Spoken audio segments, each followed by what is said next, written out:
और कभी कभी आप बड़ी लंबी नींद सो जाओ, फिर भी आप सुबह उठे ना तो चिड़चिड़े से उठते। तो कभी कभी आपका चित्त ही बड़ी सात्विकता में होता है, कभी कभी आपका चित्त बड़ा काम में होता है, कभी कभी आपका चित्त तो ऐसा लगता है अरे कुछ किया ही नहीं, आज तो भगवान की कृपा ही बरस रही है लग रहा। जब आपका मन सात्विकता में होता है तो इस वैश्विक चेतना में जितने भी दिव्य व्यक्ति हैं, दिव्य पुरुष हैं, उनकी ऊर्जा को आप समेटते हो अपने आप में।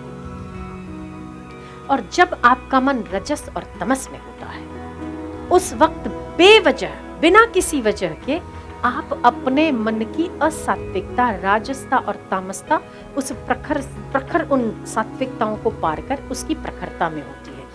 आप बोलो मेरे पीछे, मैं आनंद स्वरूप आत्मा। ओम ओम, मैं आनंद स्वरूप आत्मा हूं, मैं मुक्त स्वरूप हूं, मुझे कोई बंधन नहीं है, मुझे कोई दुख नहीं है। क्या आपके आनंद को किसी ने रोका? आप आनंद में नहीं हो? क्यों हो? अपने आप को आनंद स्वरूप मानना, जानना और कहना ही आनंद स्वरूप में टिकना है। इससे बड़ा आनंद और क्या हो सकता है? इतनी सी बात है। मैं दुखी हूं, आप कहते हो, जब आपका मन विचलित होता है ना तो आप कहते हो कि मैं दुखी हूं, मैं परेशान हूं। हम ये कहते हैं कि आप परेशान होंगे, आप दुखी होंगे, पर आप ये क्यों कहते हो कि मैं दुखी हूं? अगर आप ये कहते हो कि मैं दुखी हूं तो मन जो है ना और ज्यादा दुख बना लेता है। जैसे हम जिस बच्चे पर बच्चा शैतानी करता है और बच्चे पर अगर माता पिता देखते हैं तो वो और ज्यादा शैतानी करता है, पर अगर उसे अवॉइड कर लेते हैं, उसे नहीं देखते हैं, तो मस्ती कर करके बेचारा बैठ जाता है ना। तो आपको दुख आता है, आपको परेशानी आती है, आपको कष्ट आता है कभी कभी। ये बात सत्य है, हम इस बात को नकार नहीं सकते, हम मानते हैं इस बात को कि कभी कभी मन बहुत सात्विकता में होता है। सुबह सुबह उठते ना तो आपको बड़ा तरोताजा लगता है और भजन अपने आप होता है। ऐसा लगता है कि सब वातावरण सात्विक है, बड़ी प्रसन्नता है चित्त में, आप बड़ा गुनगुना कर उठते हैं। हो सकता है कि पत्नी खड़ी हो या पत्नी चाय बना के दे रही हो या कोई बात करी हो और आप उसे गाना सुना दें। पत्नी आपकी सोच रही हो कि आज पति बड़े मूड में है, बड़े आनंद में है। कभी पत्नियों के साथ भी ऐसा हो सकता है कि बिना किसी विषय के, बिना किसी वजह के आप बहुत प्रसन्न होते हैं, होता है ऐसा। और कभी कभी आप बड़ी लंबी नींद सो जाओ, फिर भी आप सुबह उठे ना तो चिड़चिड़े से उठते, मजा नहीं आता है। कोई कुछ पूछे तो बात मत कर, मेरा सिर मत खा, भेजा मत खा, दिमाग मत खराब कर, आदि आदि आप बोलते हो, ठीक है। तो कभी कभी आपका चित्त ही बड़ी सात्विकता में होता है, कभी कभी आपका चित्त बड़ा काम में होता है, कभी कभी आपका चित्त तो ऐसा लगता है अरे कुछ किया ही नहीं, आज तो भगवान की कृपा ही बरस रही है लग रहा। होता है ना ऐसा। तो जब आपका मन सात्विकता में होता है, ध्यान देना मेरी बात को, जब आपका मन सात्विकता में होता है तो इस वैश्विक चेतना में जितने भी दिव्य व्यक्ति हैं, दिव्य पुरुष हैं, उनकी ऊर्जा को आप समेटते हो अपने आप में।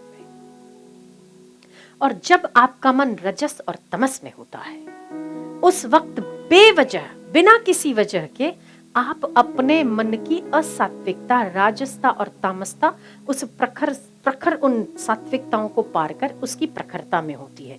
इसलिए ऊर्जा तो तब भी होती है पर हम उसे ग्रहण नहीं कर पाते, ठीक है।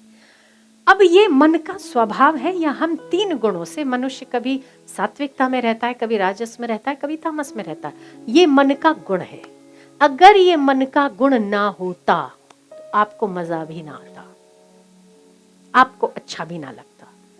अगर सदैव मन गुमसुम आपका बच्चा गुमसुम बैठा रहता, उछलता कूदता नहीं, तो आपको मजा आता? आप डॉक्टर के पास ले जाते कि डॉक्टर इसका कोई इलाज करो, ना बोलता, ना खाता, ना पीता, सोता रहता, है ना। लोग कहते हैं आगे आके कि हम बहुत परेशान है। किस बात से परेशान? मन बहुत चंचल है। तो इसमें नई बात क्या की? इसमें नया क्या है? मन चंचल है तो मन ही तो है ना, मन का नाम ही चंचल है। तो आपने मन के चंचलता की बात करी, आप तो ऐसे बात कर रहे हो कि जैसे आत्मा बहुत चंचल है, जैसे बहुत विरोधी बात कर दी आपने। मन तो चंचल होगा ना, घोड़ा अगर चंचल नहीं होगा, घोड़ा अगर कूदेगा नहीं, घोड़ा अगर खाएगा नहीं, घोड़ा अगर चलेगा नहीं, तो आप डॉक्टर से इलाज कराओगे कि हमारा घोड़ा ठीक नहीं है, एकदम सुस्ताया घोड़ा दे दिया है, वापस ले जाओ, है ना। घोड़ा मतलब उछलना, घोड़ा मतलब कूदना, घोड़ा मतलब दो लात मारना, ठीक है। हाँ, तो मन भी एक घोड़ा है। कभी किसी ने मन को मदमस्त हाथी की उपमा दी है, तो कभी किसी संतों ने और भक्तों ने मन को घोड़े की उपमा दी है। घोड़ा क्योंकि बहुत चंचल होता है, शांति से एक जगह पर नहीं खड़ा रहता।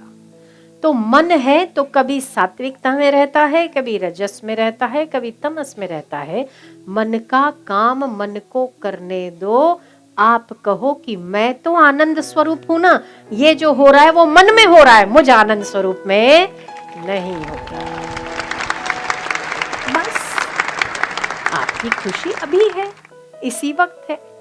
और आनंद कभी तीनों कालों में बासी नहीं होता, आनंद तीनों कालों में दूषित नहीं होता। तो क्या दिक्कत है अगर तो आप ये कहते हो कि मैं दुखी हूं, मैं परेशान हूं, मैं ये हूं, मैं हूं, चिंता में हूं, लंबा लंबा, इससे तो आप ये नहीं कह सकते कि मैं तो आनंद स्वरूप हूं। तो यदि आप उसके सामने उसका विरोधी कुछ पकड़ा देते हो, मन कहता है कि मैं बहुत परेशान हूं, मैं बहुत दुखी हूं, मैं बहुत दुखी हूं, और आप भी अगर उसे सहलाते रहते हो, हाँ बेचारे तू बहुत दुखी है, तू बहुत दुखी, तेरे में तो बहुत, तू तो सच में दुखी है, तो और मन बढ़ेगा ना उसका। तुम ये कहो कि तुम दुखी हो, दुखी हो, मैं तो आनंद स्वरूप हूं, तुझे दुखी होना है, तो देखो कैसे उसका दुख सारी परेशानी भागती कि नहीं भागती, करके देखिएगा। अपने आप को आनंद स्वरूप समझना ही सारी समस्याओं का समाधान है।